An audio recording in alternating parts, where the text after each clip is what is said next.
buat membuat sejuta kita nggak punya, maka bukannya zakat untuk cicil surga itu sedekah sekemampuan kita, sekeinginan kita. Orang yang mengganti, orang yang pelit, tandanya nggak bisa cicil surga. Itu yang kedua. Ketiga, as-shaimi was-shaimah, orang yang banyak puasa. Puasa apa? Puasa sunnah, bukan puasa wajib. Yang paling sekali langsung diwajibkan kita puasa Ramadan, pasti kita laksanakan. Tapi terkadang untuk puasa sunnah banyak orang yang katakan berat melaksanakannya. Siapa orang yang rajin puasa sunnah namanya sedang mencicil rumah surga. Yang keempat apa? Qiraatul Quran, baca Al-Quran merupakan juga cicilan rumah surga. Yang rajin baca Al-Quran, nyicil rumah surga, maka nanti surga tempatnya itu. Kemudian yang kelima, silaturahim. Silaturahim itu merupakan cicilan rumah surga. Beruntunglah orang rajin silaturahim. Kita seringkali, sekalian, aku bukan seringkali, tiap hari kita bahkan ketemu majlis taklim, ketemu sama kawan-kawan kita, rahim dan kawan-kawan kita. Itu tanda yang sering disebutkan. 5 inilah yang harus kita perhatikan baik-baik dan kita perbanyak. Kalau nanti ingin rumahnya rumah apa? Rumah surga. Rumah dunia sementara sifatnya. Ketika kita meninggal dunia, kita tinggal rumah dunia ini. Apa yang kita harapkan? Nanti di akhirat rumah surga tempat kita. Mari sekarang cicil. Cicilnya tentunya jangan dikit-dikit, yang banyak cicilnya itu. Dan surganya lebih mahal dibandingkan upahnya asal surga saja. Kalau surga itu macam-macam tingkatannya ya. Kedua kita yang paling surga yang penting.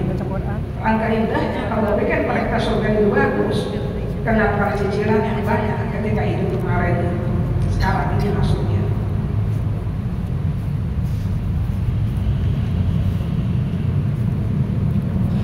Ada ketika baca Al-Quran, banyak kathirun jiddan, banyak sekali.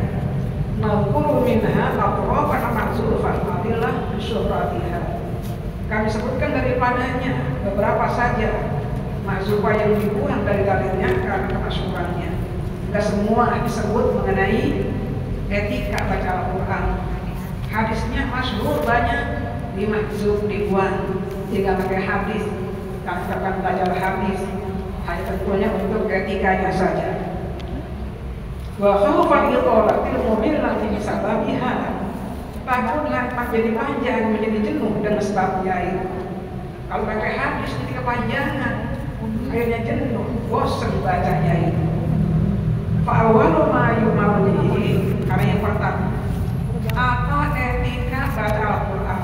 Satu, al-ikhlasu fi qiraatihi, ikhlas ketika membacanya. Yang kita baca Al-Quran ingin dipuji orang, apalagi dengan suara yang merdu, suara yang keras, banyak orang memuji suaranya. Bukan itu yang kita harapkan pujian orang itu. Ikhlaskan Allah membacanya. Kedua, ayunil Allah subhanahu wa ta'ala, mengendaki dengannya Allah subhanahu wa ta'ala. Kita hendaki hanya Allah lah yang pahala kepada kita. Ikhlas karena Allah, semua kita katakan karena Allah. Wa alayak sudah biar tawassul ila syai'in siwa zatika, dan bahwa akan maksudkan dengannya sampai sesuatu selain yang demikian itu. Dan mereka pengen sampai di mana kita? Pengen apa kita baca Al-Quran selain kita ingin sampai kepada Allah saja. Orang puji, gak dipuji, tetap baca Al-Quran kita. Apalagi umpamanya pakai istilahnya. Ada apanya? Ada harganya Al-Quran itu. Alhamdulillah. Ya, pakai tarif katanya. Pakai tarif. Kita pun sebagai orang yang mungkin menghendaki suara Al-Quran kita dengar, ditarifkan kita tahu. Tapi yang punya suara jangan tarifkan. Kalau mudah qori-qoriah ini segini itunya, jangan begitu ya. Selain Allah tidak ada tujuan kita baca Al-Quran itu, bukan karena tari, karena pujian orang bukan. Wa yatadabbar Al-Quran, beretika kita bersama Al-Quran. Al-Quran kalamullah. Bila kita baca kitab-kitab yang lain, apalagi baca komik, baca majalah, baca koran, apalagi. Kalau baca koran kita ibu sekalian gak punya ilmu itu gak kenapa-kenapa. Baca koran, aurat kita terbuka gak kenapa-kenapa. Al-Quran gak pantas. Kita gak enak gitu. Baca Al-Quran, umpamanya kelihatan rambut kita enak kita. Gak enak, etika, ada adabnya. Berwudu dulu, pakai baju juga yang tegas, aurat kita tutup. Kalau perlu ngadepin Semua pada ditaruh di tas. kita baca Al-Quran dan Taruh di mana harusnya? Di kunci wa rumah. yastaghfiru bi sirrihi Kunci rumah. Allah subhanahu wa ta'ala wa yaqulu kita. Pokoknya semua yang dapat begini Orang kunci apa di bawah? katanya lebih cantik di tas katanya. Orang ini makan di bawah Ya, kunci. Saya mah di kunci rumah. Bahwa kita semua munajat Allah subhanahu wa ta'ala. Tapi ini mah hiasan ini bukan gantung Kita kunci ngomong hiasan. sama Allah. Dan dengerin Orang kalau lihat ini pasti ingat saya ya. Alhamdulillah. Kita cuma minta doanya aja ya. Mudah-mudahan bisa nyangkut ke sini nanti nih yang dapat ini. Baca Al-Quran Nyangkut kalamullah. ke sini Allah sebenarnya. dengerin kalam kita itu. Sama kita ngomong sama orang tua kita. Dengarkan sama orang tua kita. Kalau ngomong sama orang tua, orang sopan pantas. Tidak. Apalagi dengan Allah Subhanahu wa ta'ala. Di mana kita baca dalam Al-Quran kalamullah itu. Yunajilah ta'ala kita, yunajillah ta'ala. Itu kita tahu. Fayaqra'una ala hafid mayyarabbah. Membaca ia sekadang nanti akan Allah. Fa in lam ya'Allah yarahu fa innahu ta'ala ta'ala yarahu. Seakan-akan kita lihat Allah. Kita baca Al-Quran lagi berhadapan sama Allah. Lihat Allah. Andai kata tidak, pasti nggak Allah. Allah pasti melihat kita. Dengerin ucapan kita. Jangan samakan dengan baca buku yang lain. Jadi kita baca buku karangan siapa? Yang punya karangan nggak lihat kita. Kenapa? Manusia. Kalau Al-Quran, kalau Allah, kita nggak lihat Allah, nggak lihat kita. Nah kan ketika Al-Quran dengan adab dan etika dan akhlak yang bagus. Seakan-akan kita berhadapan sama siapa? Sama Allah itu. Itu mengenai etika. Yang pertama ikhlas karena Allah kita baca Al-Quran. Sekarang berikutnya, wa yanbaghi an idza arada qira'at ayunazzifa fa'ahu bistiwa'ati wa ghairihi. Sepatutnya jika ingin membaca Al-Quran, membersihkan yang akan mulutnya dengan siwak dan lain-lainnya. Kita baca Al-Quran itu nggak pantas kalau mulut kita itu kotor, apalagi harus makan jengkol, ya makan petai, apalagi itu ya. Kita mau ngaji saja, mau ketemu sama siapa, kawan-kawan kita nggak biasa dengan badan yang kotor, kita nggak biasa dan mulut yang kotor. Kita mandi dulu, sikat gigi dulu ya, berenak ngomongnya sama orang itu. Demikian pula baca Al-Quran kan pertama di sini yunazifa famahu bisiwaki wa ghairihi. Rombongan saya. Bersihkan mulutnya Sana. dan bersiwak saya. dan lain-lainnya. Sana. Lihat bisiwaki ayatun yamudil araqi. Dan yang terpilih pada siwak itu adalah dengan kayu araq. Pakai siwak itu. Siwak itu sama sikat gigi beda. Kalau siwak kayu siwak. Kalau sikat gigi fursatul asnan. Kalau sikat gigi kita bersihkan gigi kita. Karena apa? Bangun tidur, kotor kita punya mulut, kita punya gigi, kita bersihkan dengan fursatul asnan, namanya sikat gigi. Tapi kalau siwak ibu sekalian bukan berarti karena kotor baru kita bersiwak, tidak.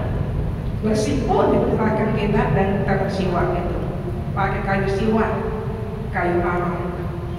Ada yang berkata begini, masa siwak pakai dibawa ke tempat sholat, dikantongin? Benar, itu ada bedanya. Ikut siwak itu katanya untuk bersihkan mulut, betul. Tapi beda dengan sikat gigi. Kira fursatul asna, sikat gigi namanya itu fursat. Nah itu tempat di kamar mandi. Buat kita bersihkan apa kita yang kotor, kita bangun tidur, karena habis makan. Tapi siwak masuk sunnah Rasulullah. Bukan karena mulut kita yang kotor, tapi karena ini kita Al-Quran udah bersih, kita siwakin lagi sunnah Rasulullah itu. Kita kayu siwak namanya kayu siwak. Kalau namanya umud al-aroti, bukan arak, bukan homer. Namanya siwak itu kayunya kayu arak, namanya itu ya, al-aroti kayu arak. Wa yajuzu bighayrihi minal 'idah, dan boleh dengan selainnya, dengan apa? Idah, dengan kayu sampo. Gak punya siwak, bisa jadi kayu apa saja ya, buat kayak siwak begitu ya. Kita kecil-kecilin apanya itu untuk siwaknya itu. Idah namanya itu kayak kelapa. Idah. Sampo tadi kan.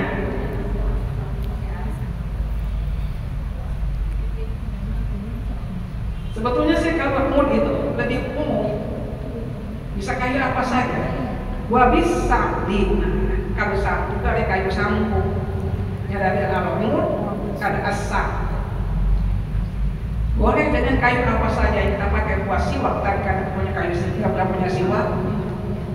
Jadi kalau ada orang berumrah, apa oleh-olehnya siwak itu paling mahal.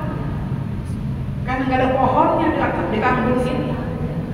Hanya seringkali ketika ada orang pulang haji, pulang umroh, apa oleh siwak, ya kecil banget. Oleh-oleh siwak itu manfaatnya, bukan harganya. Ada yang mau itu kasih siwak mah. Ada enggak orang jual siwak di pasar? Nggak ada. Ada kalau siwak karena nggak ada pohon. Jarang bawa ya kalau kan nenek Karena aki-aki nggak ada mah. siwak tadi alamur. Kayu apa saja kita pakai buat siwak dibolehkan. Atau tadi sapi, kayu sampo dibolehkan. Wal asnani, apa asnan di sini? Bukan asnan, al asnan.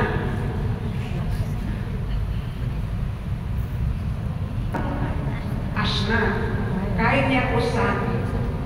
Kalau baju sekalian kayak begini baju kita pakai, bakal ganti siwak. Kayaknya kita berat ibu ya.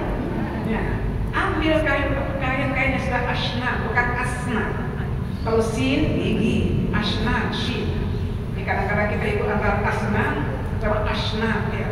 Kalau asnan artinya ada kain yang sudah rusak tadi. Kain yang sudah sedikit agak agak tua, pakai dan bakal siwak. Jangan topok, jangan. Ya udah nggak dipakai ya. Wal firqatil khashanati, dan kain yang kasar.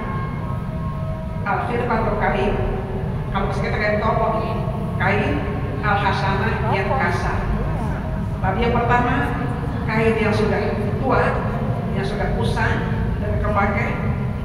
Berikutnya pakai dengan al-firqah al-hasanah, kain-kain yang sudah apa? Yang kasar. Walizalika mimma yunasi, lain itu kalau kata serikat dia, bisa apa saja. Kayu bisa kita pakai, sabuk bisa kita pakai. Demikian pula dengan kain-kain yang sudah tua-tua bisa kita pakai pengganti daripada kayu siwak. Wa bi usbu'i, atau ada jabatan ada asba'i, ada isba'i. Bil usbu'i al-khashanati al-awjuhi. Pada hasilnya dengan jari-jari tangan yang kasar ada 3 pendapat. Ternyata kayu nggak ada, kayu siwak nggak ada, sampo nggak ada, bahan-bahan kain-kain nggak ada. Kita pakai apa? Ini penggantinya ini. Jari-jari kita pakai untuk apa? Siwak itu. Tapi jari-jarinya al-khashanah yang kasar. Kalau jari-jari halus nggak bisa sebagai pengganti kayu siwak. Diberuntung ibunya. Orang perempuan yang rajin bekerja biasanya sedikit agak pakai tangannya agak kasar. Bagaimana sekarang? Kalau orang pakai siwaknya dengan jari-jarinya sendiri yang kasar itu, kata Imam Syafi'i ashaluha min daulaya sikat gigi jadi dari pakai tangan. kata Syafi'i nggak bisa dipakai siwak dengan tangan, jadi cara tangan. Wasani kedua bisa wasalis yasul ilam jadi kebayuha. Yang ketiga bisa dengan tangan kalau nggak ada yang lainnya. Di Syafi'i kata beliau boleh enggak orang pakai kayu siwak diganti dengan kunjuknya itu boleh, syaratnya tadi kalau umpamanya ada tidak boleh. Kalau yang kedua yasul boleh. Ketiga kalau enggak ada yang lainnya baru apa? Boleh dibolehkan. Artinya kalau enggak ada yang sama sekali boleh pakai apa? Jadi kalau masih ada enggak boleh pakai jadi boleh asul itu wajah enggak bisa kalau ada yang lainnya. Ada kayu siwak pakai jari-jari enggak boleh Bu ya. Kalau enggak ada apa boleh buat kira-kira begitu. Itu cara pertama. Siwak kita bisikan mulut kita dan kayu siwak. Wastaqwa iradhan mutadian bil janbil aiman min famihi. Bersiwak dia yang luas mulai sebelah kanan dari mulutnya. Bersiwaknya cara sekarang. Cara bersiwak sebelah kanan dulu. Sama kita nyisir sebelah kanan dulu. Kalau kita kamar mandi itu sekalian sebelah kiri, keluar sebelah kanan dulu. Baik-baik kanan dulu, yang kiri belakangan. Kita nyisir bagus kanan dulu, yang kiri belakangan. Kalau kita bersiwak juga sebelah kanan dulu. Berikutnya, wayang berbit ya lebih sunnati, niat ia dan melaksanakan sunnah Nabi. Kalau ashabina yang berindah siwak, apa niatnya ketika bersiwak itu? Allah barik li fihi ya arhamar rahimin. Ya Allah barik li fihi ya arhamar rahimin. Berkaitan padaku dengannya. Padanya ya arhamar rahimin. Berikan keberkahan dariku pada siwak ini. Ya arhamar rahimin. Gampang ternyata doanya. Allah barik li fihi ya arhamar rahimin. Barik li fihi bisiwaki ya arhamar rahimin. Itu niatnya ketika bersiwak. Dalam gigi, katanya gigi itu sekalian kita siwakin semuanya, baik luarnya maupun apanya dalamnya itu sama ketika kita melaksanakan sikat gigi. Ya murus siwak atau biasanya melewati siwak itu pada ujung-ujung gigi-giginya, bakal rosi atau rosi dan pangkal gerahannya, wasapi halqihi dan atap-atap daripada tenggorokan kerongkongannya, imroran latifan dan melalui yang lembut, cara yang lembut. Kita siwakin semuanya dari ujung apa? Ujung gigi terus sampai kepada pangkal gigi sampai kepada apanya? Atapnya ya, lak-lakan atapnya semua kita sikatin, tapi imroran latifan nyiwaknya itu pelan-pelan, jangan kasar-kasar. Ntar akhirnya banyaknya pada apa? Pada rusaknya pelan-pelan gitu, latifan gitu. Westaku diamudin mutawasid. Ketika kita nggak pakai kayu siwak yang tengah-tengah, la syadid ya Musa walaya syadidil lain wala syadidil lain, tidak sangat keras dan tidak sangat lembut. Kayu siwak kita pakai jangan yang keras, jangan yang lembut, yang tengah-tengah saja. Dan biasanya kalau kita baru buat siwak buat kita pakai ini masih keras gitu ya, apa yang kalau begitu rendam dulu biar apa? Biar lembut. Jangan masih keras udah dipakai tadi, kesian Pak giginya jadi rusak. Apalagi kalau perintahkan untuk semuanya mulut kita siwakin tadi, dari atapnya sampai kepada ujung rahamnya, bisa jadi akan jadi bahaya. Dan katakan jangan terlampau keras dan jangan terlampau lembut. Misnada ya usuhu layanahu bil ini ada. Kalau umpamanya sangat keras, ya, maka bagaimana kalau kita membutkan dia dengan air? Kalau siwak tadi keras kita pakai karena masih baru, rendam dulu dengan air biar lembut, kita pakai air. Amma idza kana najisan bidamin aw ghairihi. Kalau jika adalah mulutnya itu najis dengan darah atau lainnya, fa innahu yaqra'u lahu qira'atul Qur'an yang qabla ghuslihi. Maka bakal baginya baca Quran sebelum dibersihkannya. Wa hal yahrum, apakah haram? Di wajahani masahuna la yahrum. Ketika umpama sekarang mulut kita keluar darah, kenapa? Karena seriawan. Ya, seriawan. Akhirnya ada darah yang di mulut kita. Bagaimana ketika membaca Al-Quran? Boleh nggak ada darahnya ini? Dikatakan di sini dibolehkan, tapi dengan perintah supaya bersihkan dulu apanya, darahnya itu ya. Boleh. Haram nggak? Nggak haram. Bersihkan dulu mulut kita yang ada banyak darahnya. Boleh jadi sekali-sekali kita punya seriawan keluar darah karena saking beratnya seriawannya. Haram bercampur, nggak haram. Yang haram, yang haram kalau darah itu keluarnya dari mulut yang lain. Ya Pak ya. Kalau itu kan mulut kita yang di atasnya apa-apa, keluar darah karena seriawan tadi itu dibolehkan, nggak haram. Hanya dikatakan di sini ketika baca Al-Quran, kalamullah yang sering nanti ada darahnya yang keluar ketika baca Al-Quran, bersihkan dulu. Udah bersih, baru kita baca apa? Al-Quran.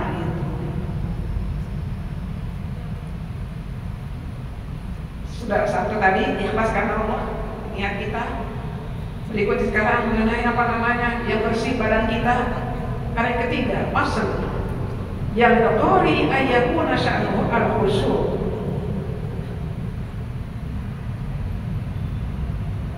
Sepatutnya bahwa baca Al-Quran adalah keadaan yaitu khusyuk, wa tadabbur wa khudu.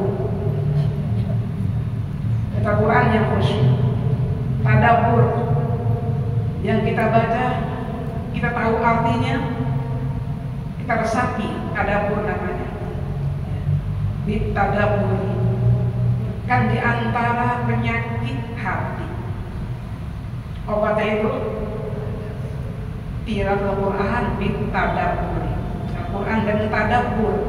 Bukan lebih cepat-cepat, yang penting cepat selesai, cepat hatam, bukan itu. Bitadabbur, teliti yang kita baca. Zaman Nabi ada orang sampai satu ayat dibaca dari maghrib sampai subuh, ulang lagi, saking apanya tadabburnya. Kenapa Abu Bakar suka nangis pada Al-Quran? Karena tadabbur. Nah kalau kita pernah baca Quran nangis, tidak pernah karena kita tadabbur, kita baca. Orang ketika Allah berazim, Allah alim, kita tadabburkan. Nauzubillah begitu. Kita biasanya demikian, langsung kita baca Al-Quran secepat-cepatnya. Yang penting cepat selesai satu yang saya baca malam ini. Itu bukan caranya. Tadabbur, al-khusyuk dan khusyuk, wa tadabbur dan tadabbur, wal khudu dan khudu. Pada wal maksud ini yang maksudnya dituju. Jadi ini oleh Allah. Kita ini Al-Quran dan khusyuk dan tadabbur. Ditansyarihus sudur wa tastamirul qulub. Dannya akan lapang oleh dada-dada dan bercahaya oleh hati-hati. Siapa yang rajin baca Al-Quran dan khusyuk dan tadabbur, ada hasilnya. Apa hasilnya? Satu, tansyarih as-sudur, dadanya akan lapang, gak sempit dadanya. Kedua, tastamirul qulub, bercahaya dia punya hati. Is'al nafsa, tanya diri masing-masing. Kita rajin baca Al-Quran, alhamdulillah. Tiap malam nggak pernah baca Al-Quran, maghrib kita baca, subuh kita baca. Kalau isya biasanya kan sedang menjelang kita mau istirahat, jarang baca Al-Quran. Demikian pula pada siang kita baca ketika ada waktu. Kenapa kalau kita baca setiap saat, kok hatinya gelap, dadanya sempit? Kenapa? Boleh jadi bacanya tadi kurang tadabbur. Ya, kurang apa? Kurang tadabbur. Kan kita ingin tadabbur, kita ingin hati kita menjadi terang, gak sumpah kita hidup kita, gak sempit perasaan kita. Mari sekali-sekali kita mulai sekarang Al-Quran kita baca dengan tadabbur pelan-pelan, resapi arti ayat kita baca itu. Wadairuhu aktar antusol asyhadu dan antubuka. Dalilnya banyak kita itu dan yang disebut dalilnya itu. Ketika kita etika Al-Quran dengan khusyuk.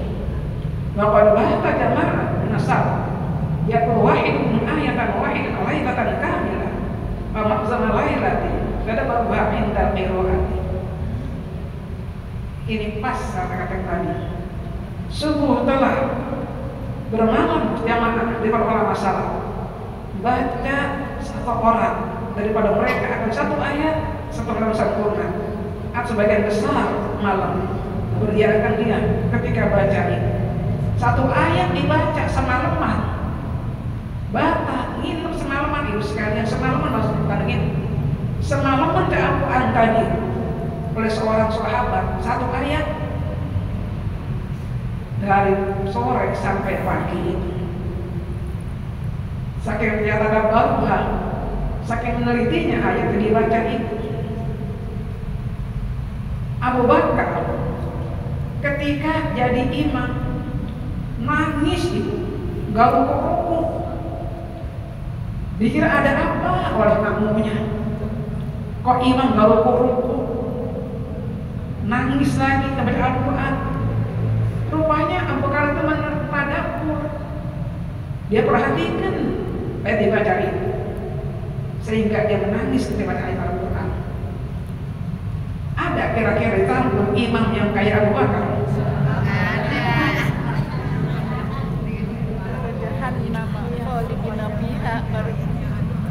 Bahkan wasol yang jamaatun minhu pingsan, soalnya kok pingsan di antara jamaah mereka itu baca Al-Quran itu saking khusyuknya pingsan, ketakutan mungkin ayat dibaca pingsan dia soalnya.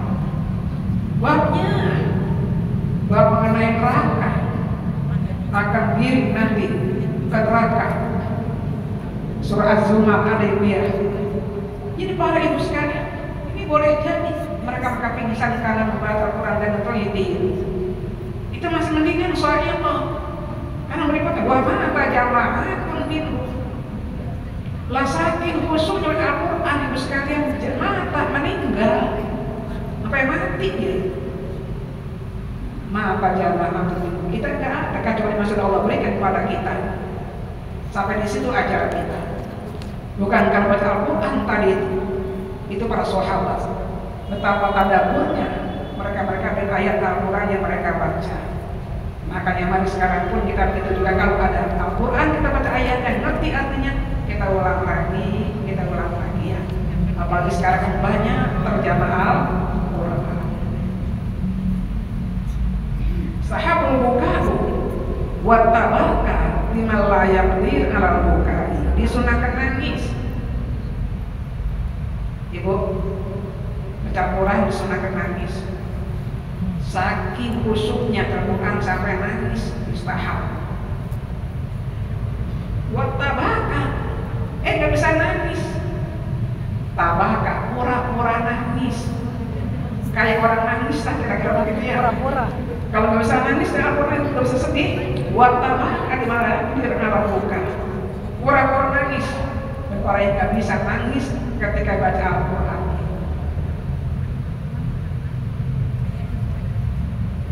Di sini mungkin kekurangan saya dan almarhum bapaknya anak-anak. Beliau itu kalau baca Al-Quran seringkali sampai keluar kamar suara nangisnya itu. Kadang-kadang anak saya bertanya, "Pak, jangan nangis, kenapa? Baca Al-Quran." Para ibu, ketika saya umrah bersama Ustaz Khosyiah, saya umroh Asia sama keluarga. Saya sekamar sama yang perempuan semuanya. Beliau sekamar sama anak saya yang saya rawat, sama laki-laki. Itu apa kata Rasulullah salah satu selama siang lain-lain? Itu kan Fatah lagi ngapain nangis terus itu. Saya sudah tahu itu lagi ngapain. Lagi baca Al-Quran. Itu saya kira kekurangan saya, kelebihan dia.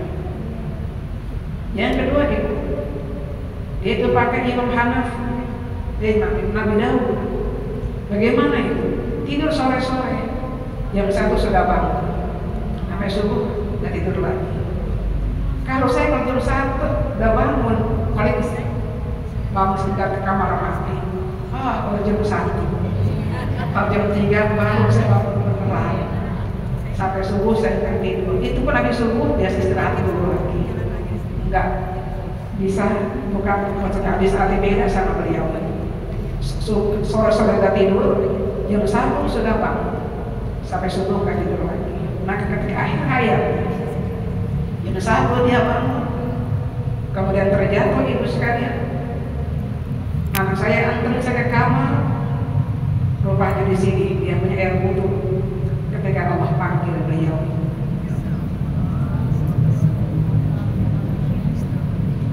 bukan dia ibu ya. Itu kelebihan salah seorang, saya kira satu dan lain berbeda. Fa'inna buka niru'ati sifatul arifin.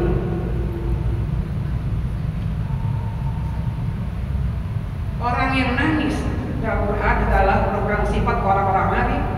Wa syi'ar ibadillah sholihin, syi'ar hamba-hamba yang soleh, tanda dan soleh. Kalau ada orang Al-Quran nangis, tandanya dia orang yang soleh. Kalau kita belum bisa nangis, kita belum masuk ke golongan orang yang soleh. Kalau Allah takut, ayat Qurannya, wa yakhiruna al-ardhani yabquna wa yaziduhum khusyu'an. Mereka tersungkur, dagu-dagunya menangis, kenapa mereka akan khusyuknya? Tersungkur dagunya, saking khusyuknya, dia nangis sampai tersungkur dia punya dagu, terus sampai ke sujud dia itu, tambah khusyuk dia baca Al-Quran. Itu tanda orang yang soleh namanya. Kalau kita bisa enggak ketika baca Al-Quran tadi, dagu kita sampai ke bawah? Bisa, karena ngantuk. Bukan karena nangis ibu ya, karena ngantuk. Al-Quran itu begini ya, bukan karena nangis. Ngantuk, enak kalau baca Al-Quran ngantuk. Mudah-mudahan kita masuk orang yang soleh. Apa tandanya? Bisa baca Al-Quran dan khusyuk sampai keluar air mata, menangis kita ini.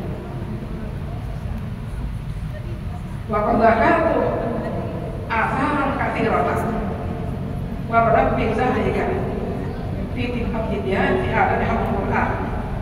Aku sebutkan banyak hadis-hadis yang datang pada kitab Al-Tibyan fi adab Al-Quran.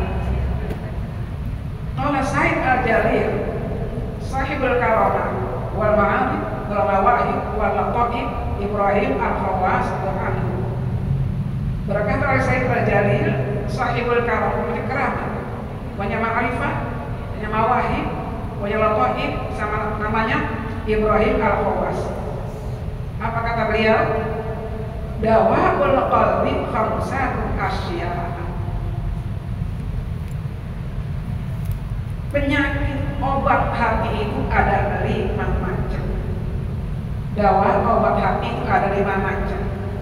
Jadi kalau kita sakit hati kita obatin dari 5 macam itu.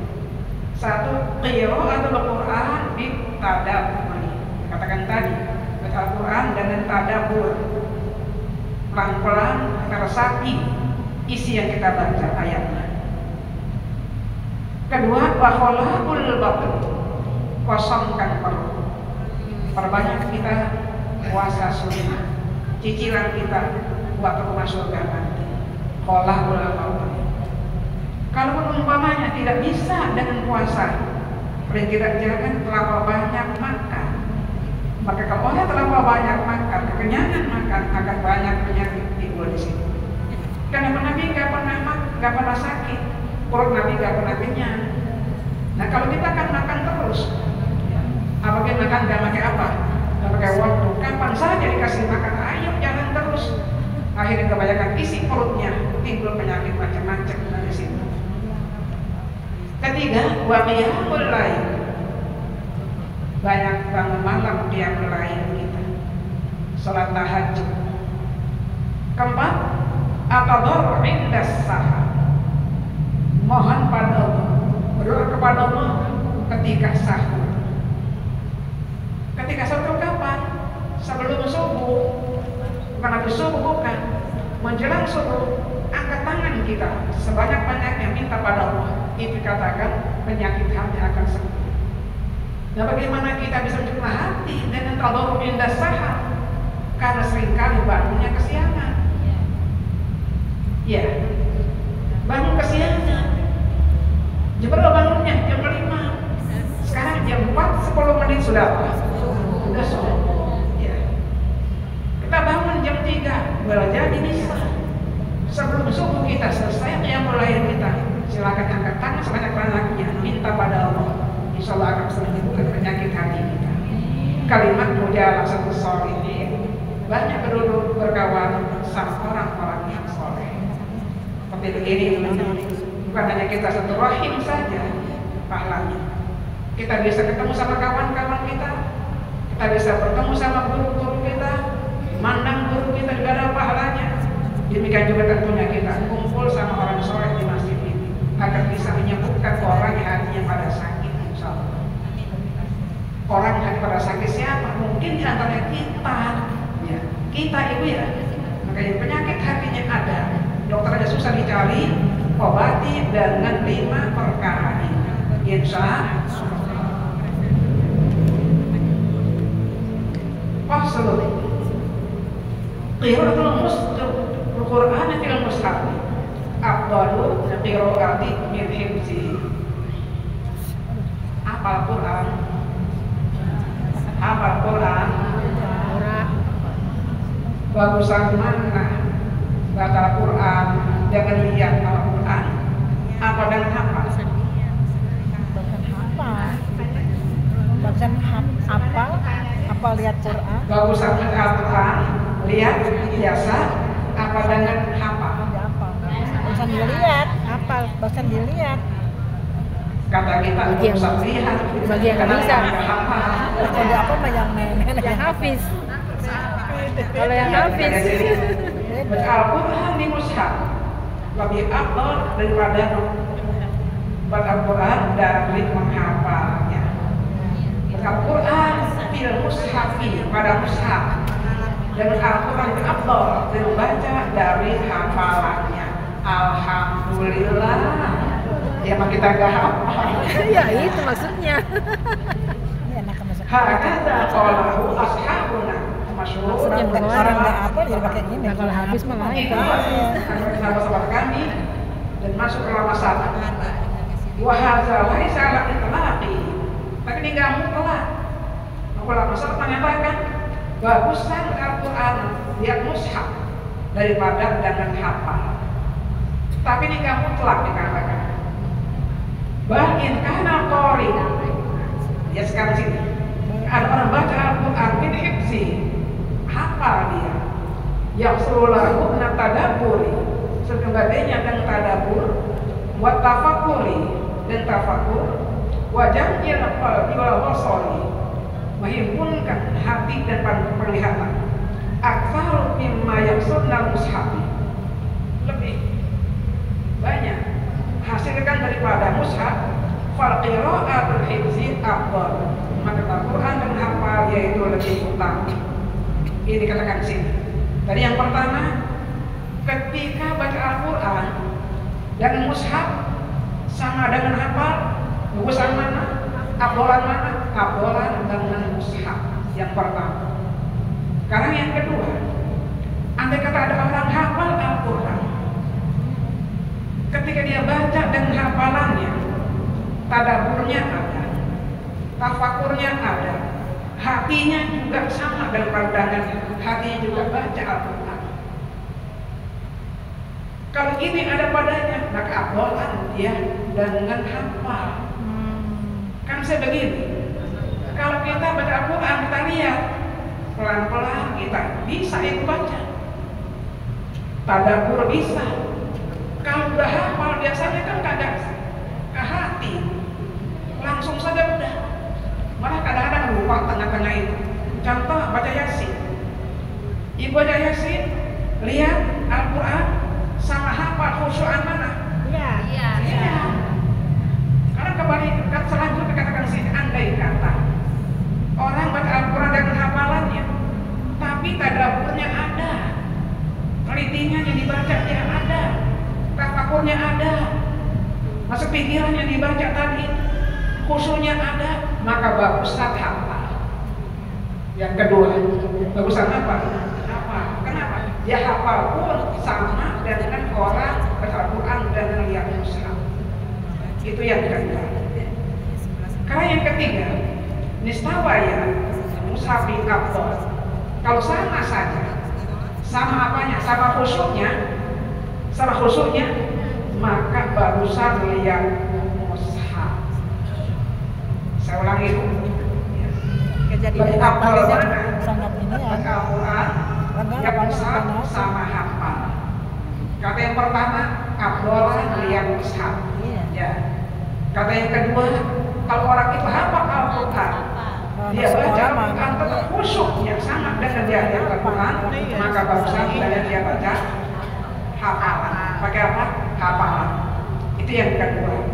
Kalau yang ketiga, kalau sama saja, mau dibaca pakai mushaf, pakai hafalan, sama saja khusyuknya, maka barusan pakai mushaf. Kenapa? Karena nilai tambah. Nilai tambahnya pegang Al-Quran, nambah apa? Pahala. Madang Al-Quran, nambah apa? Pahala. Itu kalau sama dibaca antara hafal sama tidak hafal. Apa Al-Quran? Gak hafal kita. Apa yang kita hafal? Yasin dan yang hafal. Hafal Yasin? Hafal. Baca Yasin dengan lihat Al-Quran sama hafal. Bagusan mana? Kata yang pertama, bagusan pakai Al-Quran. Kata yang kedua, bagusan hafal. Kata yang ketiga, lihat dulu. Kalau sama saja khusyuknya, dibaca dengan al-mushaf dan hafal, maka bagusan dengan mushaf. Kan ada nilai tambah di situ. Apa nilai tambahnya? Dia memandang Al-Quran.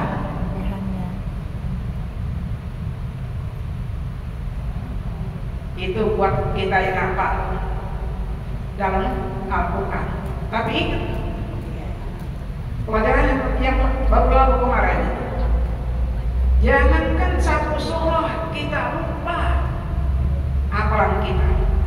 Satu ayat saja kita terlupakan, maka dosa kita. Dan kata Nabi, saya lihat ada dua golongan manusia.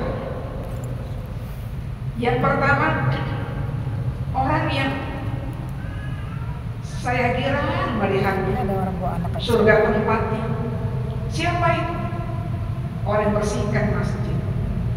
Itu merawat masjid itu keutamaannya di situ. Yang dikira engkong-engkong itu yang hanya di depan masjid, yang hanya kerjaannya bersihkan masjid, merawat masjid dan apa-apanya, itu justru masuk dari bukan kepada kita ini. Engkong apa itu di depan itu ya? Engkong aput. Insyaallah. Kalau ada ibunya di sini, bukan istrinya selalu kalau saya datang itu sudah almarhum Ustaz saya. Ini para ibu sekalian. Itu katanya tidak ada yang paling saya girang hari kiamat nanti surganya siapa? Membersihkan masjid. Karena yang kedua, yang paling sedih dan nerakanya. Siapa itu? Orang yang melupakan satu ayat Al-Quran yang pernah dihafalnya, melupakannya. Siapa yang sedih yang nerakanya? Nah, mudah-mudahan kalau kita ada yang kita hafal tadi, jangan sampai kita apa?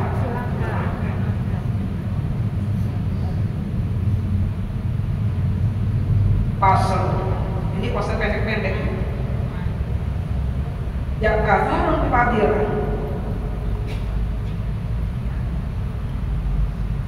Rabbus sauti fil Qur'an. Wasa di Fadilah Israel. Jakarta Fadilah Rabbus sauti fil Qur'an tapi wasa Fadilah Israel. Sekarang berikutnya baca Al-Quran dengan suara yang keras sampai dengan suara yang sir bagusan mana?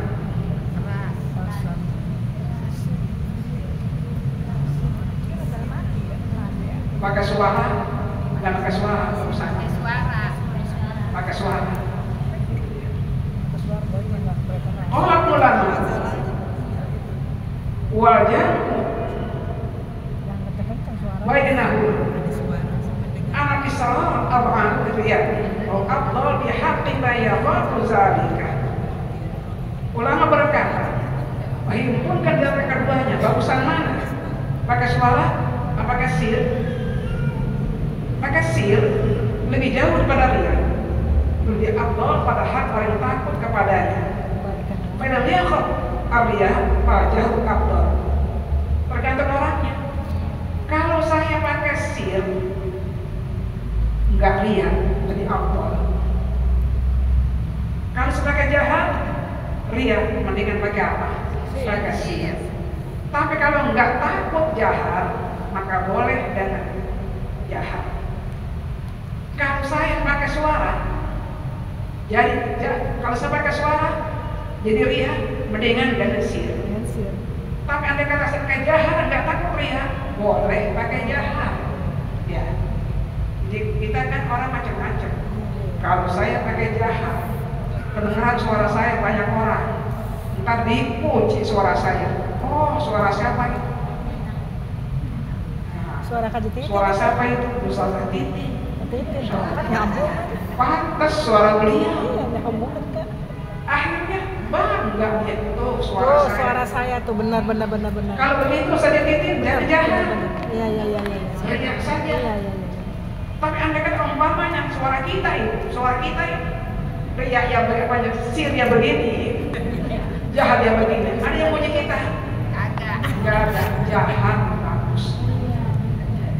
Jadi bagaimana kira-kira antara riya sama jahat? Tergantung hasilnya. Kalau riya jahat jadi riya mendingan sir. Kalau jahat jadi riya boleh dengan jahat. Misal ala yu'azzi ghairahu min musallin aw na'imin aw ghairihi. Dengan syarat boleh Al-Quran dengan jahat. Syaratnya apa? Tidak menyakiti orang lain dari orang sholat. Orang sholat di samping orang baca Al-Quran pakai jahat, kan mesti lagi sholat. Keder ini ya. Keder. Ada jadi keder deh bacaannya. Aw na'imin, orang tidur ibu baca Al-Quran di rumah. Suami lagi tidur, pakai suara itu cenderangan, ganggu. Biar terbangun. Atau lain-lainnya. Jika mengganggu orang, kita lihat boleh dari jahat. Wadalilu wadilatul jahri an-amal fi akbar. Kan mereka katakan boleh dengan jahat, buktinya banyak. Apa? Satu, ya ta'adda naf'uhu ila ghairihi. Kembali manfaatnya kepada ya ta'adda naf'uhu ila ghairihi. Kembali manfaatnya kepada yang lain. Kita jahat baca Al-Quran itu sekalian, ada manfaatnya yang lainnya itu. Apa? Suami lagi tidur jadi apa? Bangun qiyamul lail. Ada manfaatnya? Ada. Kedua, yuqitu qalbal qari, membangkitkan hati orang baca Al-Quran. Kita baca Al-Quran dan jahat sama dengan sir, bagusan dengan jahat langsung masuk ke hati kita. Kalau sir bukan masuk ke hati, ngantuk malah. Ya apa ya? Coba baca Yasin, jangan sir itu. Lagi dikurang lagi, apa yang terjadi?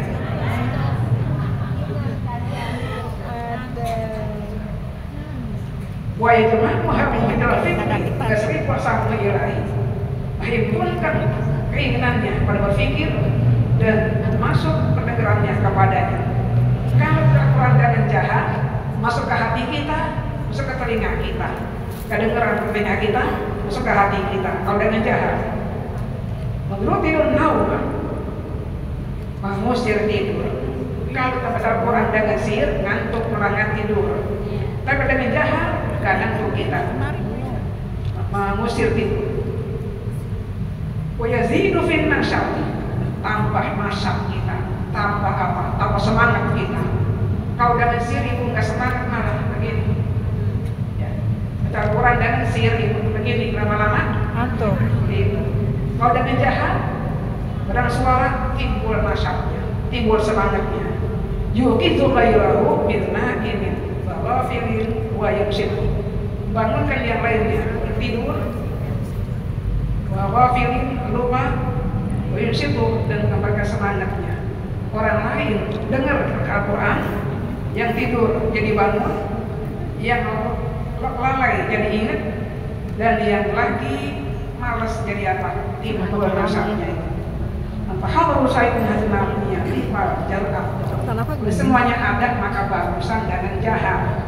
Kalau ada manfaatnya jahat, bagusan dengan jahat. Atau kalau manfaatnya bagusan dengan apa? Dengan sir. Ya Pak Ibu, ini segala pengajian kita alhamdulillah. Mudah-mudahan sedikit-sedikit untuk menambah mahabbah kita kepada Al-Quran. Dan bagaimana cara ketika baca Al-Quran tadi sudah dijelaskan. Ketemu lagi insya Allah bulan November dan Desember Ibu. Dan mudah-mudahan tawakuf kita nanti pada bulan Januari. Ya, ini masih 2 kali lagi pengajian kita. Bulan Januari tawakuf kita, kan Februari sudah masuk bulan Ramadan. Ramadan. Masya Allah.